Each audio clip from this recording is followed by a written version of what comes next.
Hello, everyone. Welcome to another episode of Let's Chat Reality. I'm Michael, And I'm Molly. and we are here today to bring you another week of Big Brother coverage. A lot has happened since we last spoke, so we have a lot to cover there. And we are going to be delving into, for the first time, Love Island USA Beyond the Villa, our spinoff from season 6 cast that we are 2 episodes in, and I am excited. I really don't know your thoughts on it, Molly, at all, so I'm excited to hear your thoughts and delve into all that drama as well. So, Molly, are you ready to get started with some Big Brother? Yes, let's do it. Alrighty. So, since it has, really, we haven't spoken since the premiere episode and then the first Sunday episode. So, when we spoke last, feeds haven't even started yet. And it feels like a year since then. So, Molly, what are your thoughts so far now that we have a full week of feeds? What are your thoughts on the season overall? Yeah, no, it feels like it's crazy that it's only been a week that since we've talked about it on the episodes because there's been so much that's been going on and with all the live feeds now and all the information we're getting from there, but then things change in the split second on live feeds as well. So it's like hard to keep up with all the different alliances and everyone forming friendships or enemies and all that stuff that it's a lot of drama, but it's entertaining, so I can't complain. Yeah, it is a hard season to keep up with because there's not like set sides of the house or alliances even really. Like it just feels like every day things are changing so much and things are still so fluid. And I'm sure by the time we speak next week it will have kind of solidified a little bit more. But as we sit here right now, things still feel so up in the air and people are making decisions that seem baffling in the moment. Sometimes they actually seem to have worked out, sometimes not so much, but yeah, it feels like things have changed so drastically since last week when we were here that it's crazy to me that it was only a week ago. Yeah, I know it's wild, but lots of things can happen in the Big Brother house. Oh, yes, they can, and they will, and they have. So Mhm. let's start delving into a little bit of that. So, since we last spoke, which was right after the first Sunday episode of the week, Vince nominated Ashley, Amy, and Zay. That is where we left off. So, Ashley then confronts Vince about why she was nominated. She was upset because he promised her safety, but he got the impression from their conversation earlier that she was paranoid and didn't trust him. If you remember, she kind of, or at least they made it appear to be, that she just kind of kept coming in the room and interrupting all the one-on-ones, and then he kept kind of thinking, well, if she doesn't trust, it seems like she doesn't trust me. So, but to her, it's like, well, I mean, that was pretty valid because people were bringing up her name and you were considering nominating her. So, it seemed like justified paranoia, but if Vince in the DR said that he wanted Ashley, that was his target. So, do you think that this was justified on Ashley's part? Do you understand why Vince nominated her, or did it seem like, it was kind of a silly reason for the shower and whatever? Yeah, I was annoyed that it seemed to be that it was basically just because the house didn't really like Ashley and didn't really feel like gameplay based on it. It just was like getting the house happy kind of thing. Which obviously like I like Ashley, so I also wanted her to stay selfishly, but I also just I didn't think it made sense for him to just be wanting to target her last week. So I don't know. I feel like Showergate just it's funny to think back on it now because also now it kind of just feels like kind of a mute point almost. It But does, yeah, uh, I know. A lot of this does. I know, like it's yeah, like we need to go over what we missed, but it yeah, does feel like 50 million years ago at this point. So we I won't go know. too deep into it. But I mean, it made sense. I think in that moment for Vince Yeah. because obviously she was seeming to be paranoid about it all. So it was, I guess, the right move, even if we don't appreciate it. Yeah, I mean, like, I don't begrudge Vince for nominating her, honestly, because it did feel like if he didn't do that, a lot of the house may have been kind of confused at the very least, because it did seem like a lot of people were bringing up her name. Justified or not, a lot of people were. And so I think it's one of those things where, like, okay, maybe you put her on the block, but. I don't know that that needs to be your target. I feel like that's a silly reason to get someone out. I think you kind of do it to appease the house, but then kind of try to work on maybe getting the house to target somebody who's a bit of a bigger threat. Yeah, agreed. Well, Zach has a crush on Lauren. Riley has a crush on Catherine, so we start to, see the beginnings of potential little love interests. But the problem is that neither of those appear to be reciprocated yet. So it's kind of a one-way crushes. This is something that we kind of had last season a bit too, with Quinn and Leah. These kind of one-way little crushes seem to be kind of a trend right now in the Big Brother house. But do you feel like you see either of those or any others? We've seen a couple of others since then, potentially with Morgan having a crush on Zach as well. We've seen a little bit. So, do you see any of these showmances going anywhere this season? I mean, as of now, I feel like because Lauren and Catherine both don't like Zach or Riley, like I don't know how much those can build on it. Maybe they're just like, oh, it's too early. But I do think that Zach could be in a showmance with Morgan potentially. And I don't know about Riley. I feel like Catherine maybe be interested in Riley eventually, but for right now, it just doesn't seem to be. So I don't know. I feel like there's still stuff brewing here, but we'll have to wait and see. Yeah, there was a moment. I mean, there was a conversation that Riley and Catherine had, or well, was it a conversation or was it really just Riley talking? But he was really coming on strong towards Catherine and the feeds, and it was like, you're just gonna have to deal with it. I'm gonna have my feelings, and you're gonna have to deal with them. And it's like, that doesn't sound great. That feels a little Beast Mode Cowboy and Amber-esque from BB16. And we all saw how that turned out. Now, I don't think that this feels that extreme. It really doesn't. I think that conversation, excuse me, in particular, felt kind of a little weird, but overall, I don't think that that is going to go that same route.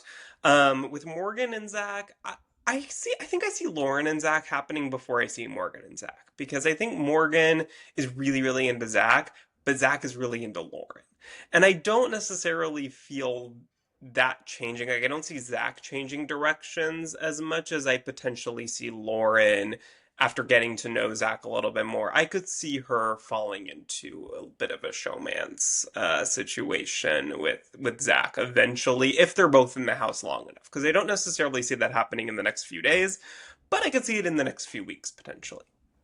Yeah, I mean, I like Lauren, but I just don't know if maybe she will like Zach back, but I feel like Zach is just very into Lauren right now. So we'll have to see. Yeah, like I think she's said that he's not her type, Yeah. so that's why I feel like it would take a while potentially, like if she just kind of gets to know him better and likes his personality, and then I think like potentially she could just kind of become more attracted to him if they just kind of form a very close friendship first. Mhm. But I think it would take a while. Like I feel like it would be kind of like I almost feel like with Tyler and Angela and Baby 20, we saw that where they were not a showman seemingly for the first like basically pre-jury, and then like late in the season they became a thing. So like I could potentially see something like that similar trajectory, Yeah, for but sure. we will see. Well, then let's talk about Jimmy a little bit. So, Jimmy. Matt. Jimmy was originally targeting Rachel. So he's on the premiere that he was not happy to see Rachel. He was like, it's not fair that she's there. She needs to go. But after talking to her, after they seemed to get along very, very well, and he had a change of heart. So he started to really trust her, feel like she trusts him. And I think it's one of those things where she just kind of won him over. And they started to build an alliance. And so they bring in Zach, Riley, Morgan, and Vince to form an alliance called the Heavy Hitters. Rachel, however, in the DR says that she is still most loyal to Amy, who's not a part of that alliance, and that Mom Squad is her main alliance. But what did you think about the heavy hitters when this was formed? We see lots of kind of big alliances on Big Brother early on. What did you think about this one? Yeah, I think, I mean, obviously it's still early on, so things can change really quickly, but I think this made sense. I think that they're all strong competitors and all like the game of Big Brother, so I think that also adds to it. But I don't know. I also just like Rachel, so I feel like whenever she's in an alliance, like I want to root for that. So I feel like that's also maybe why I like that alliance. But and Morgan also as well. I like Morgan a lot. And I have to see. I feel like the rest of them, I'm not totally sure if I love all. I mean, and Vince, but I feel like Zach and Riley, they're still, I don't know. And Jimmy, obviously, there's controversies there of his personality just being a lot for people.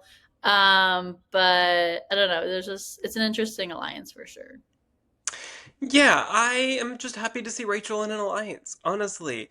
Like, I just really was afraid when Rachel first came in that she was going to suffer the same fate as Janelle on BB22. Because they're similar. I think it's easy to compare the two of them. And when Janelle came on BB22, she was an immediate target. Different set of circumstances because it was an all-star season and there were a lot of people that, pre-gamed and all of that. So different set of circumstances completely. But I think it's kind of a similar thing where Janelle was one of a few on that season that were like legends of the game. And people just immediately, like, it was Janelle and Kaser, and it was like just immediately day one, target was on them from almost everyone in that house. And then she goes home week three. And I was really afraid that Rachel would kind of suffer the same fate where it's like, okay, it's one vet and a group of newbies. She's a legend of the game. And I was afraid that, okay, she has immunity week one, but week two, is she going to be able to form those connections or is everybody going to stay strong and that we have to get out the vet? We have to get out Rachel. And so when I saw that she was picked to be a part of, help with, the formation of this alliance, I was like, okay, I hope that if this can actually become a real alliance, then at least she has some backup. At least she has some allies to help her out. So, that it was a little bit of a sigh of relief, but then it's always, okay, is this going to be an alliance that sticks? Is this a real alliance? There's always those questions, but when we saw that this was being formed, I was like, okay, at least there's a chance here. Yeah, definitely. Well, then Rachel and Zach are picked to play in the veto competition, along with Vince, Ashley, Amy, and Zay. The veto comp is called Felony Forest. Players must examine 3 crime scenes and match the suspects to the correct crime based on their footprint, vehicle, and stench. Now, this comp, I mean, I guess I'm glad it's equitable. Look, I will take it. I will take it over like some strictly physical competition that only the big guys are able to really win. It wasn't very fun to watch, at least for me. I don't know. What did you think? Yeah, I was kind of like, all right, can we just fast forward this? Yeah. But I mean, it was interesting. It was interesting as a word. Interesting as a word. It's Yeah, unique. That's another one. yeah. But Ashley wins. So I was really, really happy to see Ashley win. It's always fun when I think like the first HOH has to then come up with a backup plan. And the whole house erupts in chaos. It always happens that way when in week one that first HOH has to come up with a secondary plan. And they've kind of, I feel like it's very easy early on when it's like, okay, to just accept the fact that we found our target, we found our house target, good to go. Don't have to worry about anything else. But I think with the BB blockbuster, and then of course with Ashley winning the veto, it really does complicate things in a way that you can't just play week one like that anymore. Yeah, agreed. I'm happy that Ashley won just because also like what you exactly just said with her being the target and then not having that not be the option anymore is like if that's entertaining to see the house have to figure out then or at least servants as well as HOH to figure out who else he could nominate and then also who else would be a target then from the house and who could be voted out since everyone was kind of just set on Ashley being that person. So I was really happy to see Ashley win and stir up some chaos. Yes, I was too. So then we get some talk about the renom. So Vince talks to Kelly, and he thinks that putting her up is the best option because, as we saw in Sunday's episode, the second episode of the season, the first Sunday episode, not this past one, she volunteered.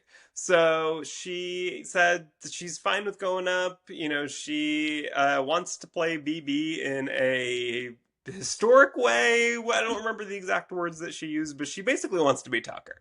She wants to like put herself in all the dangerous situations, get herself out of it, and play like that the whole season. She's not Tucker. Although, you know, spoiler alert, in a little bit we will see that she does one thing that Tucker did. But so he basically says, okay, he didn't do it at first because she's his ally. Why would he? That's a dumb move. Now he's willing to make that dumb move, though, and put his number one ally up for some reason.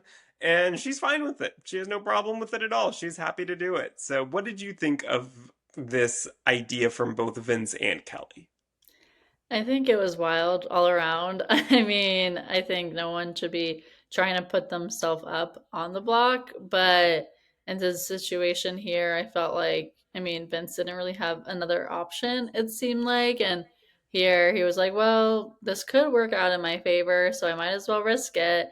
So he decided to risk it. And it's interesting to see. Like, I mean, obviously, we know now, like, Kelly was able to take herself off as she won the BB blockbuster, but I feel like overall, like, that's not what you want, to have to go into that ceremony not knowing what's going to happen. And she also could have easily gotten sent home also. So I feel like that was just a very risky move on both parts.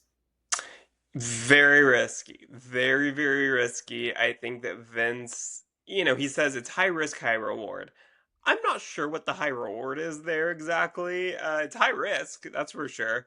But I'm not sure what he gets out of it other than, I guess, not making someone else mad by nominating them. But I just feel like it's not worth it. The reward is not worth the risk, and I think you have to always think about that when you're making decisions like that. Like, okay, I'm putting myself in a dangerous situation, but if I'm able to get myself out of this dangerous situation, is it worth it? And I just, in this case, don't think it is. Like, I think it's so much easier. Like, it's week one. I think you can so easily just nominate somebody and be like, hey, I'm so sorry.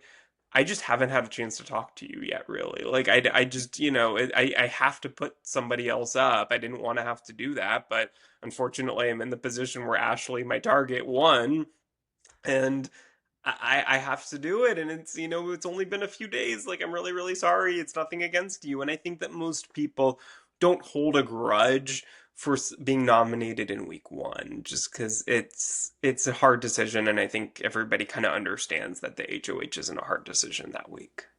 Yeah, for sure. And it also, I guess they wanted to seem that they weren't working together. So that would be the reward in a way of like, oh, well, he nominated Kelly, so they're not working together. But I don't know how beneficial that is for. And then if she goes home, then obviously that's not good.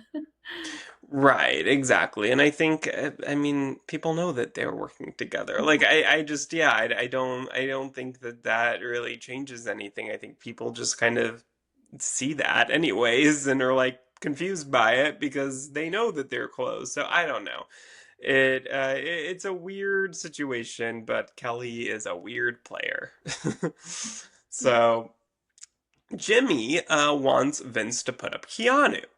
Vince doesn't want to do that though. I sound like a Maya. Like, we don't want to do that though. Yes. I can't say that I, anymore without thinking I of Maya know. Papaya. I miss Samaya.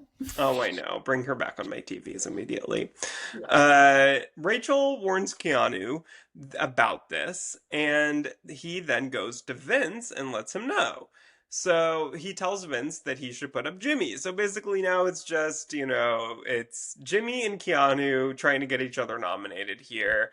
And Keanu then tells Ava in the backyard that Jimmy is a snake. And Ava informs Jimmy about this. It's a big game of telephone, as you can see here. So Ava informs Jimmy, and he confirms with Vince that Keanu does want Jimmy on the block. So what did you think of all this? This all kind of started with Jimmy. It really did. But it feels like in the end, Jimmy is kind of the one who's most pissed at Keanu for it somehow. So I don't know how this all uh, happened exactly. A lot of this, unfortunately, happened seemingly before the feeds went on. So we didn't get to see all of it. But what were your thoughts? Yeah, it was interesting because I didn't even know why they were targeting each other so much. Like, also probably because we didn't see all of it from the feeds, but it just kind of felt like unnecessary in some ways. I was like, so it's still like week one basically here, and you don't really need to get such a big target on your back to be called a snake. Like, like that, that's really not what you want to happen now. And so Jimmy being called a snake by Keanu, obviously not good for him. And then Jimmy then wanting to go after Keanu and just making that a whole big thing. And Jimmy's not even HOH, so he can't nominate Keanu. So making it such a big thing when it's not even his week is also not great because he doesn't want Vince then to think, oh, Jimmy's just trying to overtake my HOH, which kind of then in turn kind of happened there when Vince was talking to Jimmy. It was like, well, this is my HOH, not Jimmy's. So I feel like overall, like it was an interesting turn of events or just like conversations that were happening. Yeah, I think that Jimmy, unfortunately, I really like watching Jimmy. He's very entertaining, and I feel like he just feels like a very old school type of Big Brother player. I think, unfortunately, I don't know that in 2025 and BB27 that that type of player is as because they're not as common. I just think people in the house don't appreciate that type of player. Like I think they stick out more than maybe that he would have 15 years ago on Big Brother. Like I think in the old days, like we had people like Evil Dick, we had people like oh God, well Joshua and BB9 was potentially the worst, but that type of player was just more common, and I think that he would have found more people like Rachel, honestly, like Rachel, like who really kind of connect to, and he doesn't kind of stick out as much. And I think, unfortunately, in this house, he is just coming across as such an aggressive game player so early on and really painting a target on his back where he didn't need to. Like, I think he could have just kind of, maybe put a whisper in, see, test the waters of whether Vince was willing to put up Keanu and then just kind of back off if he doesn't seem into it. And I think unfortunately he just kind of like kept pushing it to the point where it just kind of became a bigger issue and then this whole game of telephone started. Yeah, definitely. Well, then at the veto meeting, Ashley uses the veto on herself, of course. Vince puts Kelly up in her place. But right before it's over, or right after it's over, I guess technically, Jimmy gets up and confronts Keanu with the speech that he had been planning. He tells Keanu that he's coming after him, says that the only thing fake about him are these sunglasses, throws the sunglasses. It's all very planned speech, but it was entertaining to watch. I still enjoyed it, even though I don't love typically when speeches and things like that, arguments are so planned and scripted ahead of time. But what did you think? Yeah, I also was like, well, it just felt like not totally I feel like it wasn't real necessarily. I mean, obviously it was like practice and stuff too, so it didn't feel authentic in the moment either. But it just made for some good TV, so I guess that was good. But for people who watch the feeds, you obviously knew that he was practicing that. So I feel like it just for he just wants to have a big moment, and I guess it happened, but wasn't as organic as it could have been. Yeah, and I don't know that he got the reaction that he exactly was hoping for. It seemed like everybody was just kind of quiet, except for Keanu, who I thought actually to his credit, had a pretty good line there of, how long did you practice that? Yeah. I think that was a good line from Keanu, and I think that it just kind of put this huge, massive target on Jimmy's back where, like, yes, he, spoiler alert, won HOH, but if he hadn't, if a good amount of people had won HOH, I could easily have seen Jimmy on the block. And I think that this would have felt like a huge mistake on his part to just like unnecessarily paint such a target on him. Oh yeah, definitely. Then after the meeting, Keanu asks Vince to confirm that Jimmy did in fact say that Keanu should go on the block. Vince starts to backtrack a little bit, saying that he brought it up as an option. He didn't say that I had to. So then Keanu goes outside to clear the air with Jimmy. This one goes pretty well, it seems like.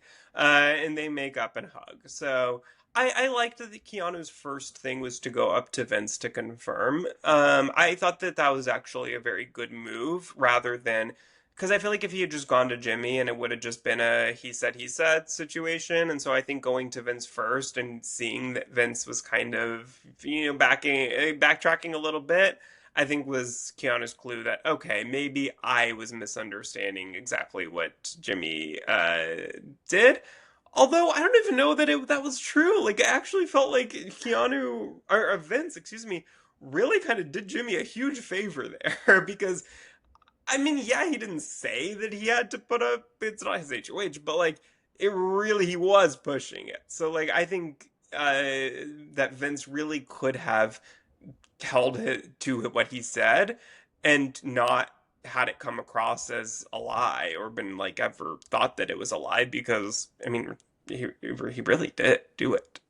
Yeah, no, I was surprised about that conversation too, but I mean, it worked out okay because then Keanu and Jimmy then made up in that moment. So for that little night, they were okay. Yeah, yeah. For now, we have Yeah, a lot more to come with that. exactly.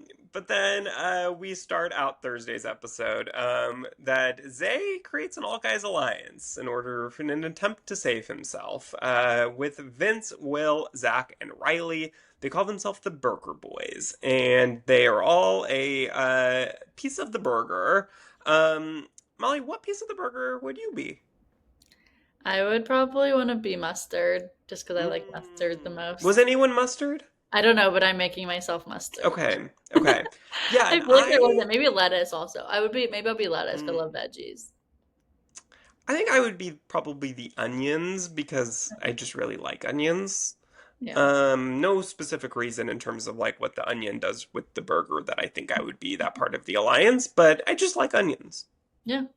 But I mean, the Okay. name was unique. I like that they all were parts of a burger, but it didn't last very long. No, it did not. It unfortunately, fortunately, because we hate an all guys alliance, it did not. But Rachel, Mickey, Ashley, Amy, and Morgan, we go from the all guys to the all girls, and they decide that they want Zay to go home if he doesn't win the blockbuster. Rachel, in particular, is really set on keeping Amy no matter what, who she's up against. That is a very important person for her to be in this house, her closest ally. What did you think of this girls coming up with that plan to get out Zay? Do you think that's the right move for all of them? Yeah, definitely. I think here it made sense for them to all align in that and getting out Zay. Obviously, they're not going to vote for one of their own, which is Amy, and so I think that just made the most sense. Yeah, agree. I mean, this is your one chance that you're gonna have to get out Zay. Zay is someone who could easily be go on a win streak and be impossible to get out in future weeks. And so I think, yeah, especially, the girls right now have the majority with 9 girls and 8 guys in the house. I think it's important at this point to get out another guy, make that a 9-7 split. And then you have a couple weeks buffer to where you have the numbers as girls in the house so that you kind of prevent the guys from wanting to form an all guys alliance because it's kind of pointless right now for them because they don't have the numbers anyways. And so I think getting that split, as good as you can, knowing that an all guys alliance typically does form and already has formed. but that Zay is part of that, and so getting out one of those numbers I think is really, really important. Yes, for sure. Well, then Zay and Rachel get into a bit of an argument at this point because Rachel goes up to Zay and they are talking about the vote and next week. And Zay tells Rachel that he is gunning for HOH if he stays and will put up people who voted against him. And so he says, well, the odds are decent that he would probably put Rachel up, that she is, as he says, in the pool of people that he would potentially put up. And I think Rachel knows, even when he says it like that, he's putting her up. And so she walks away and tells him, be careful coming for the queen, because you will get beheaded. And boy, was she ever correct. Yes. I know that was really bad gameplay on Zay's part to tell Rachel that because Rachel's got a lot of power and obviously that backfired for him. Yes, it did. But fun to watch. I mean, two people who are terrible at arguing, first of all. I mean, this is like if I were to get in an argument in this house and I would just get, I mean, you see on this podcast all the time, I get flustered with my words sometimes. And imagine if I'm trying to be in an argument in the Big Brother house. I mean, the funniest part that was not on this show was that Zay said to Rachel that if I'm in this house, you will not.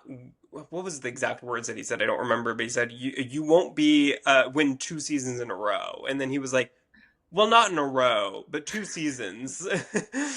And he was just like, he was trying to correct himself, Yeah. like, as he's trying to, like, have this badass argument and these one liners, and he just has to correct himself that it wouldn't be 2 seasons in a row because there were 15 years in between. Yeah. That's funny though.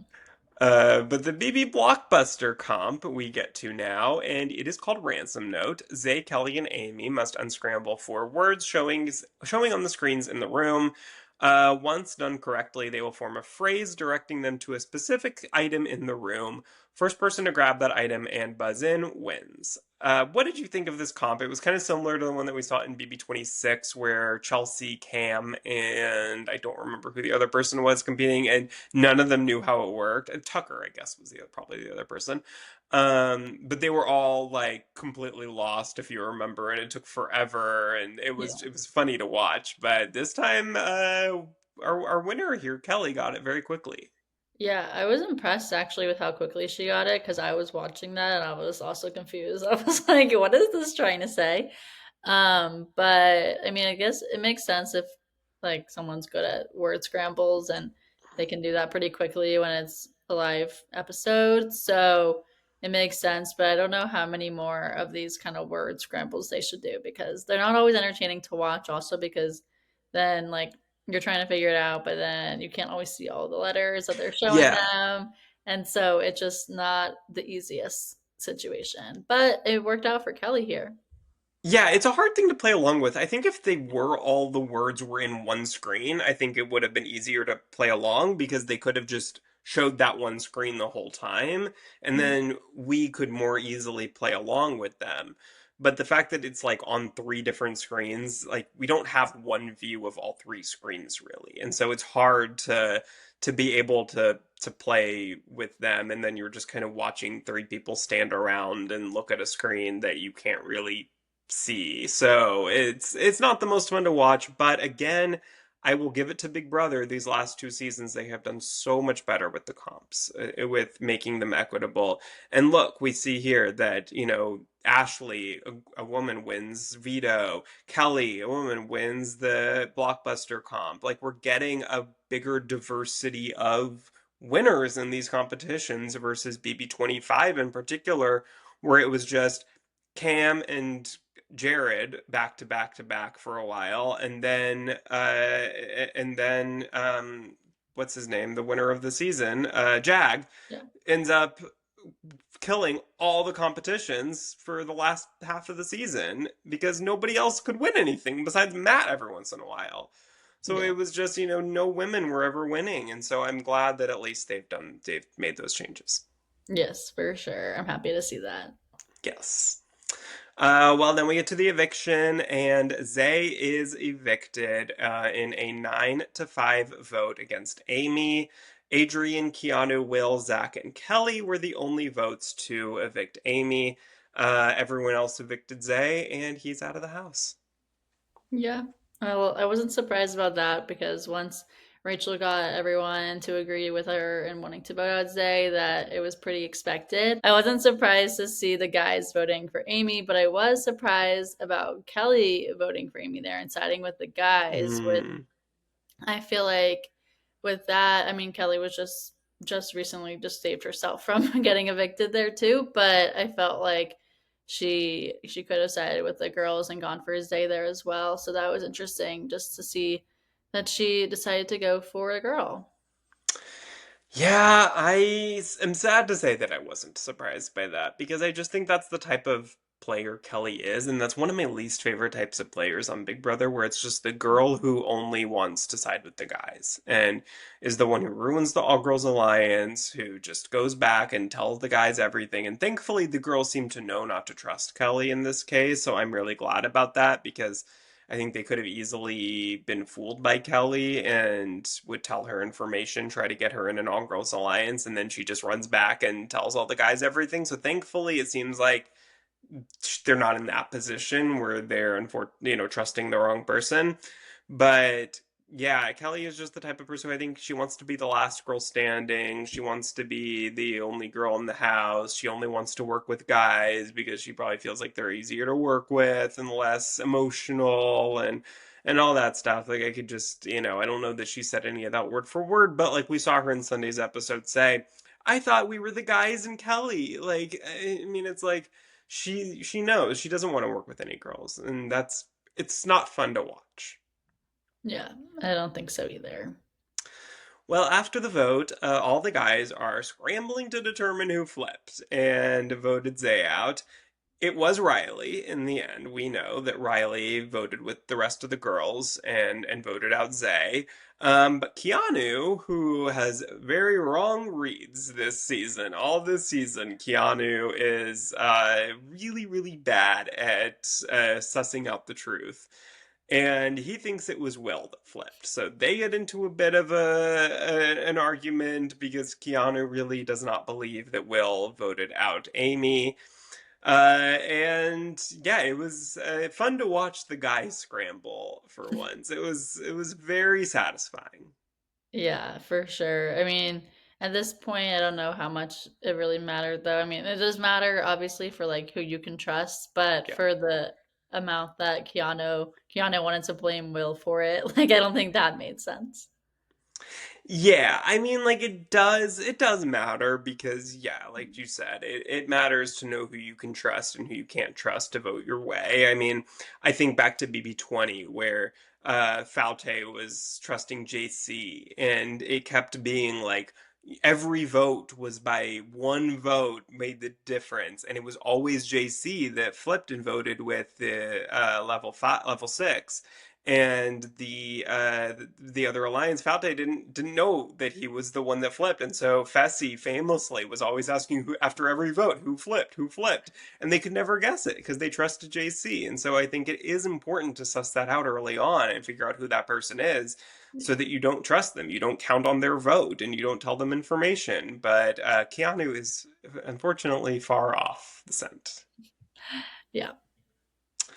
Well, then an alarm sounds in the house, and they discover that there is a safe hidden behind the painting by the front door. And it is empty because the mastermind came in while they were sleeping and stole all of the stuff in there, which apparently is an HOH key and three mystery powers. Valuable, valuable things. Yeah. It's very sad that the house got robbed here. I know. I feel like this theatrics that they're trying to make with this mastermind just isn't really landing. No, this is where I'm like, I can't show Big Brother to any of my friends who don't already watch. Yeah. Like, this is not a show. Survivor is a show that I can say, I think you would like Survivor to my friends who don't watch reality TV. Big Brother is a show that I am sometimes deeply ashamed of watching, and this is unfortunately one of those times. Yeah, agreed. Well, the house guests have to scour the sewers, which are pitch black, and find either the HOH key or one of three mystery powers. And they have to get back and put them in their correct slots. And if they do so, they will win whatever they picked up. And there are three powers here up for grabs. First one, and they don't know what they are at the moment. They just grabbing random shapes, and some of them are fake out, some of them are real. But we later on find out that, well, first of all, Jimmy won HOH here. And then the three mystery powers. So Mickey won one of the powers, and she won what is called the HOH interrogation power. So this power will be able to take over any HOH until the jury phase. However, so it's basically the coup d'etat. However, after this power is activated, the original HOH will be able to interrogate every other house guest, and if they correctly identify who usurped their HOH, they remain in power. If they fail to identify the correct person, they will be dethroned, and the usurper will be announced as the new HOH. So let's just kind of take these one by one. What did you think of this power? I think it's interesting. It's obviously a big power to have, to be able to overthrow an HOH that week. And I think that Mickey could actually get away with it, hopefully. I mean, I'm hoping that, like, 'cause obviously it's contingent on that you have to make sure you still stay undercover. Um, but actually, I don't know because people are kind of suspecting that Mickey has a power. So I don't know how well it will go over with the rest of the house when this does get used, if she uses it. So it's going to be interesting to see how this plays out. Yeah, I mean, I hate the coup d'etat. It's my least one of my least favorite Big Brother twists, just because it is so powerful. It's so OP. And there's just nothing that you can do about it, although this time at least they built in something that the original HOH can do to stop this from happening. And so it is definitely the best version of this that they've ever done, because at least it does give them a chance to stop it. But it's just so powerful. Like, I think the diamond power of veto, where you get to you take off and replace one nominee, I think that's like the most powerful HOA, most powerful power, if that makes sense, that I'm okay with on Big Brother. Because at least it's just one person that you're replacing, and then the original HOH at least still gets at least one person on the block who they wanted on the block. Yeah, Like, that is, to me, to be able to replace both people and decide who they would get replaced with, it's just way too powerful for somebody who I mean, I guess she earned it, but barely. I don't know. I'm happy Just it's by Mickey finding though. it. Yeah, yeah, I'm happy it's Mickey. At the end of the day, at least it's somebody who I at least like, Yeah, so I'm more okay with it. But if it was someone like Keanu who got this one, I would have been really pissed. same. Well, then let's talk about what Keanu did win, because he Yeah. also won a power here. He won the mystery competitor power. So the person who wins this will have double the chance to win POV during the week if they are nominated, and it must be activated at the start of the veto picking.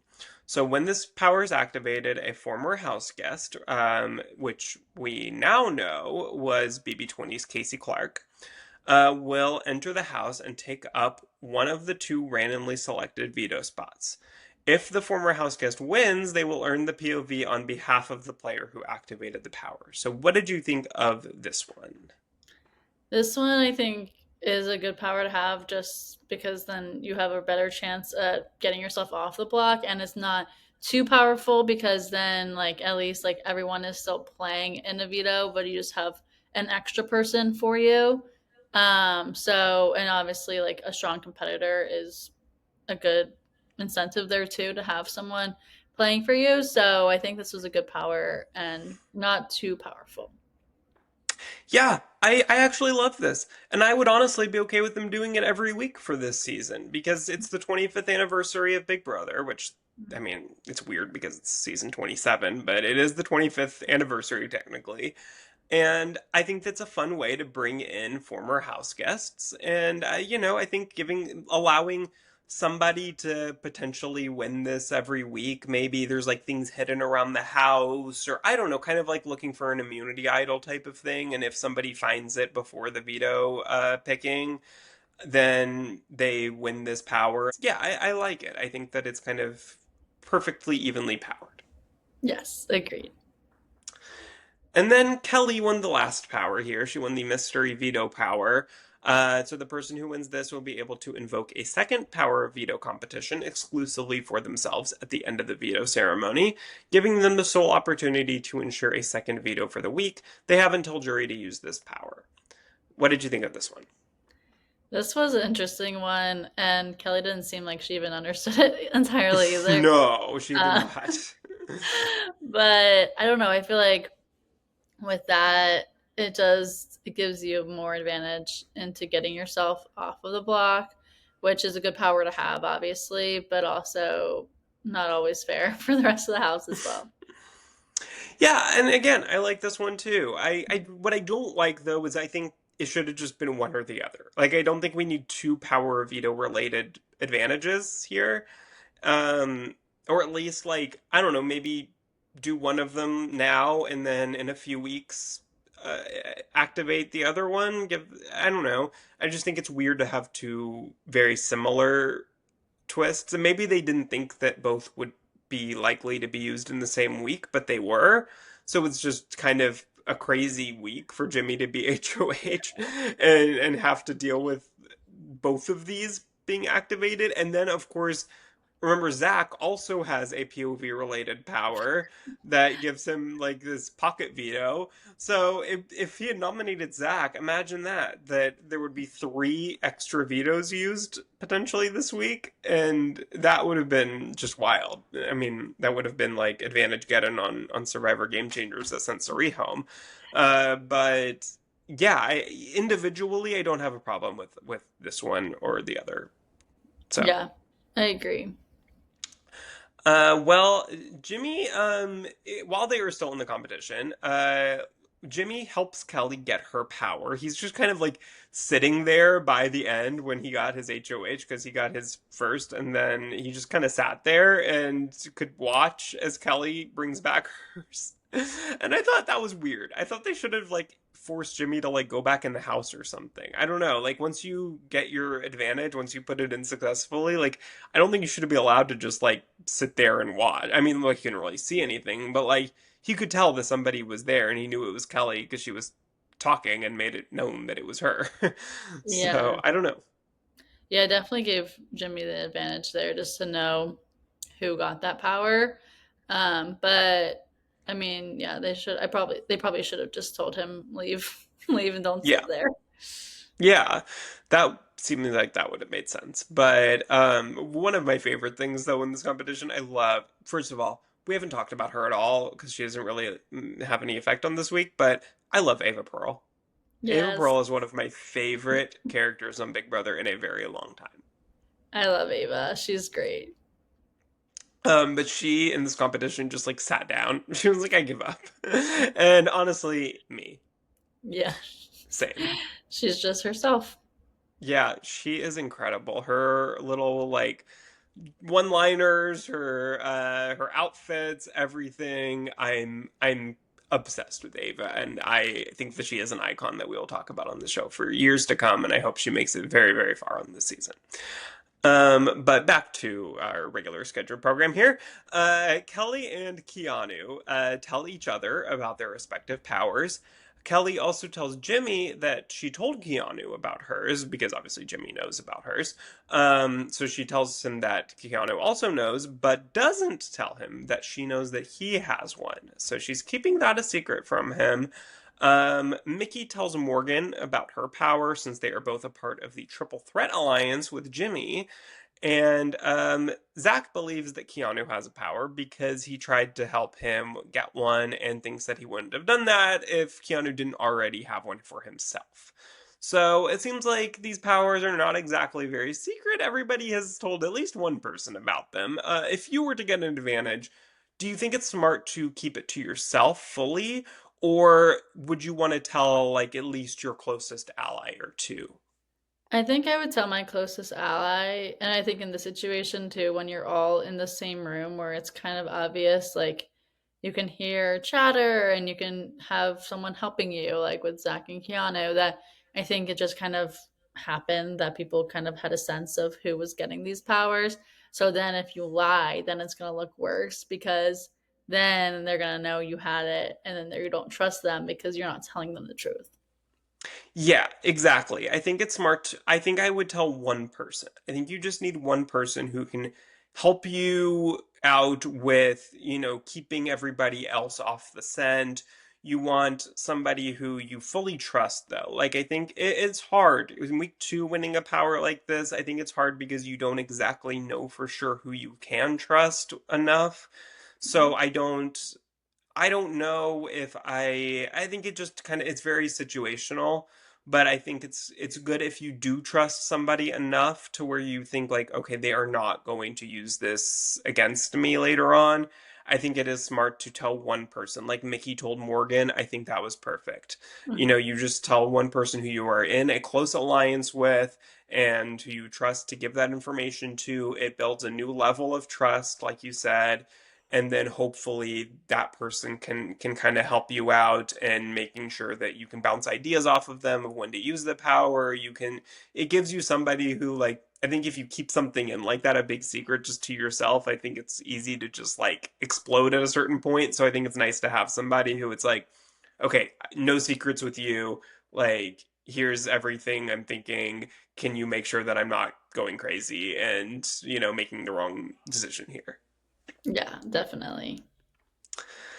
Well, then we get to nominations. Jimmy nominates Kelly, who again volunteered, basically.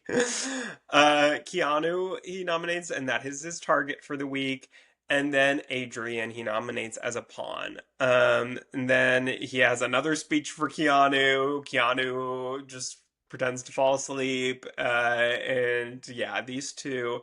A part of me hopes that these two make it far together and just continue to be like frenemies the entire season because it's a fun watch. Yeah, I agree. I feel like at this point, like these nominations made sense for Jimmy, and obviously, like he's trying to get Keanu out, but Keanu has the power, so that's not gonna be great for Jimmy now. Same with Kelly, so that's gonna be interesting to see how that all plays out. Yes. So let's get into very quickly some live feed spoilers. If you do not want to be spoiled, just fast forward a few minutes here. We won't be too long on them. So we know that, like I said, Casey Clark is the a previous house guest who is the mystery competitor to help Keanu out. He does activate this power this week, so she comes in and wins POV, and like she does. I mean, she had a long stint on the challenge, or is not on this current season or upcoming season, but she, is still in the mix over there. And so she's very, she's not rusty with these challenges. She's been doing much bigger, more elaborate, explosive challenges over on that show. So she apparently, we have not seen it yet, but she apparently has a pretty handily easy win here. And she decides. So Jimmy obviously has him having to do a replacement nominee now because Keanu is obviously going to use it on himself, and he decides to nominate Amy. Now this is potentially a little surprising, but basically he's decided that Amy's not good for his game. She's probably not going to win anything for him. He can't really trust her, he doesn't think, and he decides to nominate Amy. So what do you think of that decision?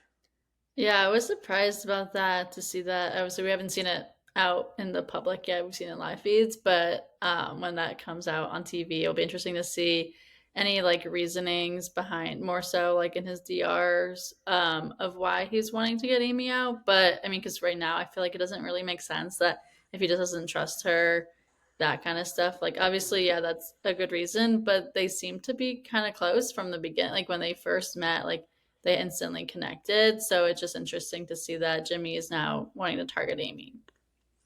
Yeah, I mean, I think it's one of those things where it's a bad decision because your alliance doesn't want you to do it. And I think that when you are going against your alliance's wishes, I just don't think that that's a smart decision. I think it's one of those things where maybe it's not bad for your game specifically in this moment, but it's going to become bad for your game when people like Rachel don't want to work with you anymore because you're impossible to work with.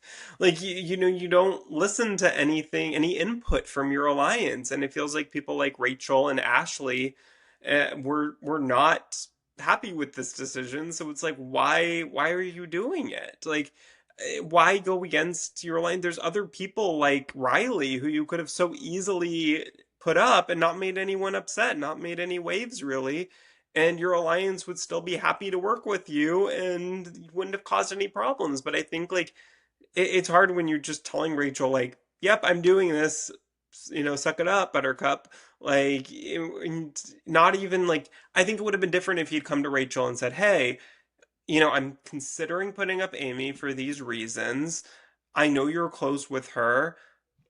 Are you okay with this? Can I make you okay with this?" Like, bring her in the decision making process. Bring Ashley in the decision making process. Like, your other allies, just make them feel like at least they were a part of this and had a say. Even if you end up going with that, you need to make your allies feel heard. Yeah, for sure. And that's obviously not what Jimmy did here. So it's going to be not good for him in the long run. I can't imagine it will be. But he does. So Kelly has not played her extra comp yet, which we thought was going to be played right after the veto ceremony or during the veto ceremony, but it does not appear that it has been played yet. But he is considering putting up Will at this point, if she does win it and take herself down. So, what do you think of that decision potentially to put up Will? Will, I feel like, is pretty harmless in the situation, so he's not going to stir up as much drama as it was with Amy. But still, I like Will, so I don't want to see him up on the block. Yeah, I think this one's a fine decision. I don't have a problem with the Will decision. I think that he should have put up Will now, Yeah. like, instead of Amy. And that gives, yes, he thought that he would have to do it like, right then, put up Amy, but he might not have had to do it at all. Like, then at least, okay, put up Will. That could potentially be your only nominee. And then it's like, okay, great. Now you have three people on the block who you're totally fine with going home, and your alliance is probably fine with any of them going home. Yeah. So I just think, like, why did Amy need to be the first choice? I know that potentially it's as target as Amy, but I just think that's a really dumb decision. So I don't know. I think that Jimmy unfortunately did not have a great HOH year overall. No, it's gonna be interesting how to see this play out, but I don't know what's gonna happen in Jimmy's future, but it's not looking too great. No, unfortunately it is not, but we will see. We will be back a week from today to cover all of that fallout, but for now, let's move on to some Love Island Beyond the Villa. Yeah. Molly, take it away. Let's get into it. So the premiere just started last Sunday, so now we've had two episodes drop, which they come out every Sunday, which is nice to have a once a week show with Love Island, which is great. We still get our Love Island season 6 cast who we love and get to catch up with them as they're all together in LA for this show, and we get some drama here. So, what are your thoughts first overall before we dig into some of the drama we've seen so far? Yeah, I've enjoyed this more than I thought I would. And I'll tell you why I didn't have super high expectations because this cast is very, very media trained at this point. And my fear was that they were not going to be willing to give what we need them to give to create an entertaining show. Like, I think it's kind of the problem with like Jersey Shore Family Vacation to me, where it's like that cast, like, it's fun if for like a season or two to see them back together and all that, but like they weren't really willing to give too much to the show other than just like drinking and having fun together and pulling pranks on each other. Like, there's not a ton of drama because like they're not going to ruin their friendships for this show, really. And if they did, then it would potentially feel like fake. And I almost thought like we would have the same problem here where it's like you're gonna see like a big fallout probably between like Serena and Janae or Leah. Like we're seeing it with Liv and Kaylor, but I'm seeing so many people be like, is how real is that beef with Liv and Kaylor even? And that's kind of the way that like and it does feel more real than I thought it would actually. So like that's where I am, liking it more than I thought because I figured that this would be the big focus of the season would be the fallout between Liv and Kaylor. And so far it has been, but it does feel a little bit more authentic than I thought it would originally. And it's always nice to see, this cast that we love so much that we grew so attached to last summer. Yeah, agreed. I wasn't sure either going into it of like what we were gonna get, just because obviously they're such big names now, and they don't want to taint their images also, and being in a show, another reality TV show that you don't know how you're going to get edited, but it did seem like they also had certain powers that maybe like they got away with also with certain like choosing the producers they wanted and all that kind of stuff, which also had a say in how I wasn't sure how it would be edited and how we would be able to see like what actually plays out. But so far, I'm really enjoying it as well. I think I've been pleasantly surprised to see what we have seen. So let's get into it. So we start off with seeing Kaylor, Liv, Kendall, and Connor meet up for lunch, where they just catch us up on their lives since leaving the villa. And Liv shared that she lived in Pennsylvania with Kaylor's family for a few months, and that they had been attached at the hip, and that Liv was seeing someone, but she won't show him on camera. And seems that he's an NBA star, so she's living it up. But what Yeah. were your thoughts on that lunch?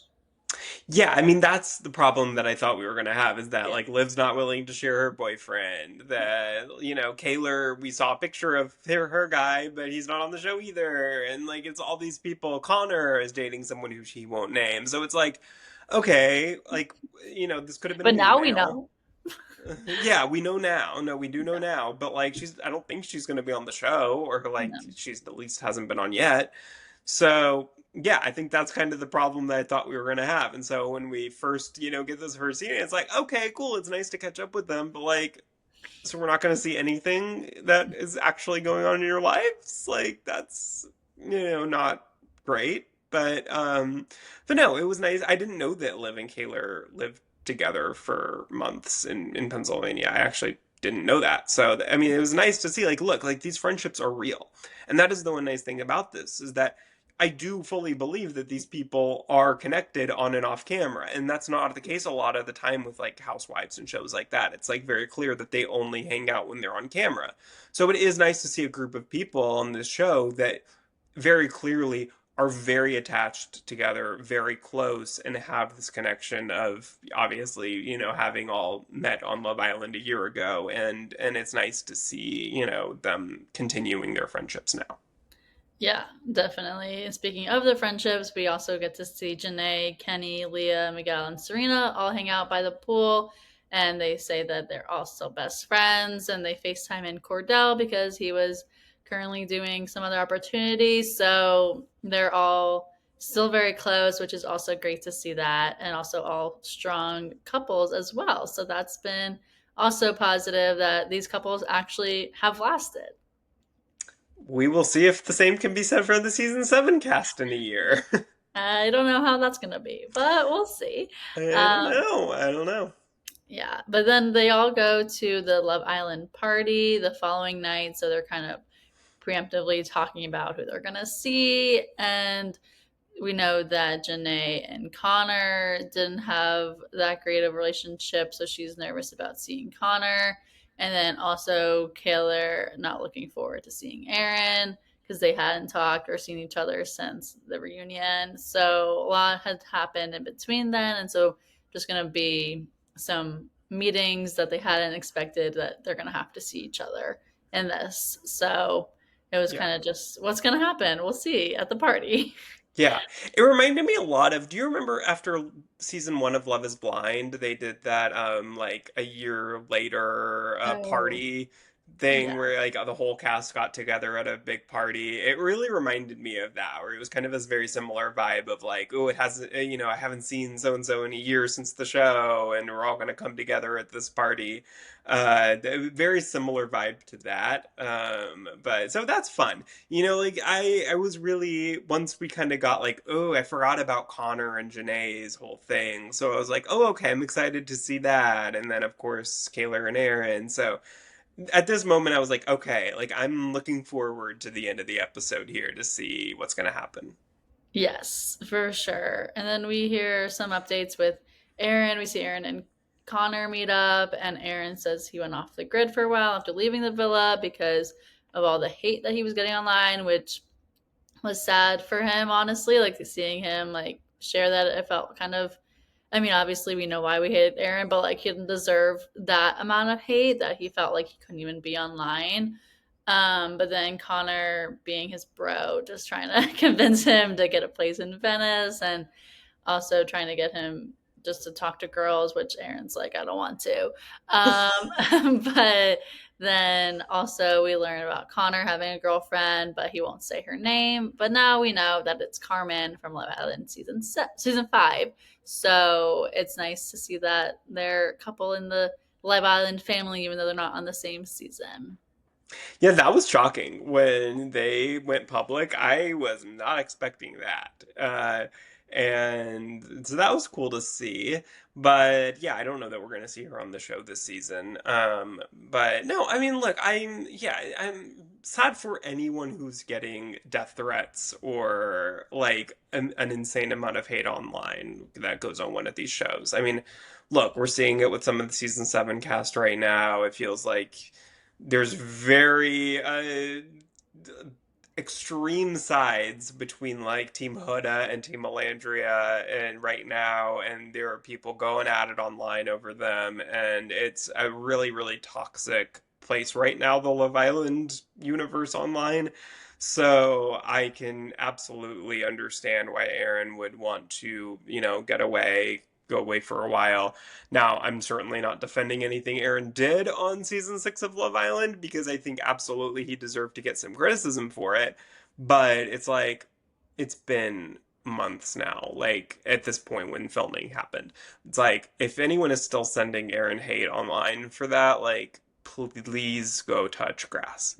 Yeah, definitely. I feel like that's what all the fans are doing though, is just they don't see the outside and they're And just look, seeing neither do the I, but like, look, I'm one to talk, but I'm not certainly anyone that would ever send any hate yeah. online to anyone. And at the end of the day, it's a show. Their actions are not affecting your life if you are just somebody sitting at home. So there is no need to, make yourself feel better by making someone else feel worse.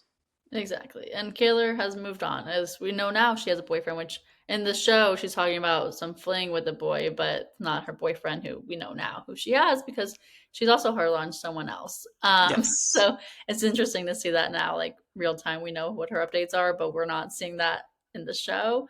Yeah. But we do And see, the nice thing about this show too is there was a pretty quick turnaround. Like it's only yeah. been 2 or 3 months since this filmed, so a lot of times on these shows, like it was like a year ago, and Mhm. a lot of the stuff is out of date by the time it airs. But this is very recent. Like I think this party that they're going to, I believe, was in April or May. So it Well, they hasn't been said it very was long. Good Friday, so I think that's Oh, April. right, okay. Yeah. So it was April. Yeah. Yeah. So yeah, I mean, like it hasn't been that long, so a lot of what we're seeing is still accurate today. Yeah, for sure. I mean, obviously things have evolved also, but here we see that the beginnings of the Liv and Killer kind of turmoil that we're getting in this season. So Liv was upset because, or Kayla was upset because Liv's boyfriend had a birthday party and Liv told Kayla that it was canceled, but then Kayla woke up seeing videos that Kendall posted of them at the party. And so then she was questioning their friendship because she thought she should have been invited to go out to the club if it was this big thing that there was a birthday party and that she wasn't included in. So this, it made sense for Kaylor to be upset about, but I think she just didn't have the full story, which we later hear about. Like, when Liv brings it up, when we talk about it at the party, that Kendall just showed he didn't get invited. He just went. Like it wasn't like it's supposed to be some big thing. But Kaylor then was upset because she thought it was, and that she just wasn't invited to it. Yeah, I mean, like, I do still see why Kaylor would be upset, though, because I think that if, okay, Liv runs into Kendall at the club, I think at that point you text Kaylor and say, hey, I just ran into Kendall. Do you want to come? Like, we're all together now. Like, do you want to come? Like, or send a Snapchat or something. Like, I do think that because they had already, like, had plans to go out that night, like, I do think that, like, she should have probably texted Kaylor at that point, but also I don't necessarily know that I would be like friendship ending to not do that. Like I think it would have been nice to do it, but I don't know what time it was. It could have already been like 1 a.m. and you think that like there's it's too late and Kaylor's probably asleep. So I don't know. I Yeah, don't begrudge them for not doing it. yeah, I feel like it was more just like Kaylor felt FOMO and she wanted to be there, and then Liv didn't even realize that there was anything wrong. Yeah. So it was an interesting convo we're seeing from Kaylor's perspective, and then on the other side when Liv was talking to Kendall, and then everything was like, oh, like no drama between me and anyone, with like Liv going into the party thinking she was totally fine, but then at the party, obviously things went down there. Before that happened, Kaylor and Aaron also talked at the party, and they decided that they were going to be cordial with each other, and that they could just move on and try to just see each other as friends and like not try to be causing any issues there, which was good to see that, just having more healthy communication there. Yeah, I was happy to see this conversation. Kaylor came in really hard at him at the reunion, and I deservedly so. But I was happy to see that she had, softened her stance and was willing to at least say, okay, we don't need to, we're not going to get back together. This is not a possibility. Like, but we can see each other at a party because we have a lot of the same friends, and you don't need to run away and hide from me. Like, it's going to be okay. Yeah. And then she did invite him to see her new apartment. But I think she really did mean it to just be friends. Yeah, I know that was interesting. I think she was just nervous in that moment when she said Yeah. that, so it wasn't really like she meant for anything to happen. And I think But it's one of those things you say knowing that the other person is going to probably like not take you up on it. exactly. But then this is when more of the drama happened with Kaylor and Liv. They go at it here at the party, and Liv says that the party was moved to another day so that they just went to dinner, and then Kendall just happened to be at the same club they went to afterwards. So here's where we kind of got that explanation. But then Kaylor's still upset that she didn't text her, and Kaylor also brings up a situation from the past about a camera where Liv admitted lying to her. So it just seemed like there was some built up stuff here on Kaylor's end that she hadn't fully addressed with Liv. Liv thought things were fine. Obviously they weren't. So it was just some more drama there. Yeah, this is hard because I really do like both of them and I want them to be friends. I think I'm more on Kaylor's side in general with this because I do think that once somebody shows you in multiple different situations that they're doing kind of shady type things, like I think all of these individually can be explained away pretty easily and none of them seem big. But I do think that like all of them together, it's like, maybe I should question things. Like maybe something's a little bit off here. So I can see that, but I hope that Kaylor doesn't overreact to this because I think that none of these are friendship ending. I think that maybe it's just like, okay, I'm going to reevaluate slightly and not be quite as close as we once were. Yeah, I agree. And I think that's kind of where she was at, like after the conversations, and more so what we're seeing of her talking to other people too. But I mean, there's still a lot to come. And obviously, like now also things have evolved, but in this moment, like it seems like it's not going to be a friendship ending thing, which Yeah. is good. But then we see Janae, Kendall, and Liv meet up at Liv's place, and Janae says that Kenny told her that Connor had apologized to her via DMs, but she doesn't read her DMs, and she thought that Connor should just have given her a public apology since he publicly came for her. And I felt like it was kind of just in the past. Like, I don't know why Janae still is bringing up all this stuff with Connor. Like, it was on a show 9 months ago at this point, and it's like, can you just move on? Like, you're happy with Kenny. But it's funny to see Janae still hung up about it because, I mean, at least she's probably the only one who actually cares, but she cares. So she's bringing it up. Yeah, I think it's one of those things where it's like Janae probably thought Connor was out of her life forever. And like, it's an ex-boyfriend technically. Like, you don't miss him. You just kind of, it's like, okay, he's gonna go and live his life. She'll live her life. They don't need to be connected in any way. And then once she finds out that he's on this show, which maybe was a surprise to her a bit, because I think everybody was kind of surprised to see Connor as a full-time cast member here.